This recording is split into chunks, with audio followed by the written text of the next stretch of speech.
Welcome back. You're watching Game Changers, a tech service show that brings you up to speed on trending and upcoming technologies. Joining me is Mr. Steve Mambo, Chief Operating Officer at Yael Bridges, where we take a look at curbing cybercrimes and identifying a crime in your line of business. Mr. Steve Mambo, welcome.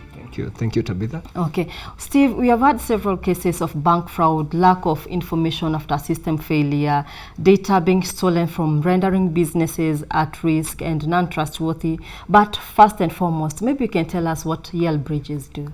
Thank you. So Yael Bridges is a cybersecurity company that offers both consulting and solutions to organizations and help them to manage cyber crime and manage cybersecurity within the organizations. Because we understand that cybersecurity now is key for every other organization, and they need to put in measures to prevent the attackers from compromising the organization. Yes. And looking at how best to curb cybercrimes, how can we look at digitization and the challenges that come with tech adoption? Digitization is a good concept. Most organizations today are going the digital way because the client is demanding. We want to get services on mobile, we want to get services on the web, which is very good for business and also in terms of improving efficiency of the business. However, there are also other risks that come with organizations adopting technology. Take, for example, our financial institutions today, for example, banks, SACCOs, are offering a lot of mobile solutions. They want the customer to be able to interact with the SACCO using a mobile device. But however, while that is being done, there is the risk of also of cybercrime that is also introduced. So the same speed we are moving towards with digitization, we also need to consider also cybersecurity from the same perspective. So adopt technology, but also address the technology risks that come with it. And we have had a lot of SACCOs and organizations losing money through cybercrime. What lacked there for them? Okay, what lacked? Why didn't they identify that, hey, we are being hacked, or rather we have this problem, let us solve it first? With cybercrime and cybersecurity, it's a bit complex. You cannot say there's a one-stop solution for such a challenge. However, from our own experience, we see that a lot of organizations have not put in the right measures to protect the attackers from getting into the organization.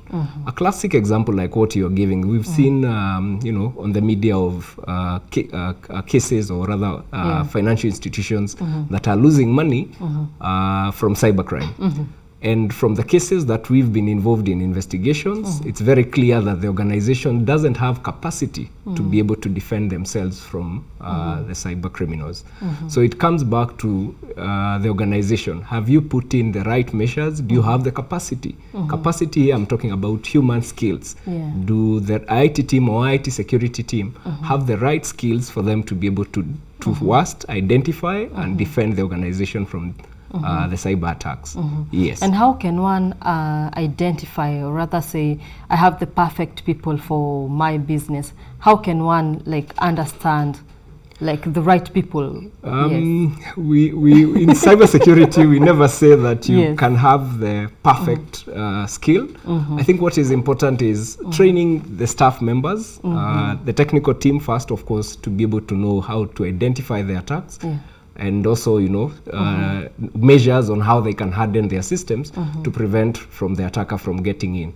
Of also very importance is the user themselves, because today the attacker targets first the typical user through methods that we call phishing, social engineering, and the likes. So it's very important also for the typical user of the systems to be trained, basic awareness on the threats that are there for them to be able to identify and probably alert the responsible to address the risk. And besides that, maybe we can look at measures that organizations can take to protect themselves from cybercrimes. Starting off, as we've started off, is training. Awareness training also for the staff members. It's something that is so basic, ignored again a lot of times, but it does a lot of impact to the organization. In addition to that, organizations also need to maintain what we call cyber hygiene. You have your systems in place, you've invested heavily in terms of digitization and other technology systems, but how healthy are these systems? And healthy here, we are talking about how secure are these systems. Are you doing regular risk assessments? Are you patching your systems with security updates? Are you also doing what we call penetration testing? Are you asking providers to carry out, an assessment of these systems to be able to determine whether an attack can actually go through these systems, and many more, including also training your technical teams to have the right team. Of also, another interest is the board members, and also when you think of an SME or as a startup, are they aware about the risks that the business is involved? So it starts from the board going all the way to the normal system users. That alertness and awareness needs to be well known by everyone within the organization. Yes. Wow. So training is actually very important. Key. It's very great. And looking forward, what's the future of curbing cybercrimes in the country? It's a big challenge for this country. As the report provided about 2 months ago, was the country lost about $259 million. Yes. That's a lot of money that can go to do a lot in this economy. And that won't change due to the fact that, one, organizations are adopting technology. The other element we need to remember is that there are a lot of unemployed people in this country. We have people who are going to colleges, getting IT skills, but they don't have the job opportunities. That drives them into crime. So there are cartels that operate and engage these young people who have this right skill, but don't have an opportunity to use this skill. So that, for an organization, that's very dangerous, because now you're dealing with a very complex as a criminal syndicate, for lack of a better term.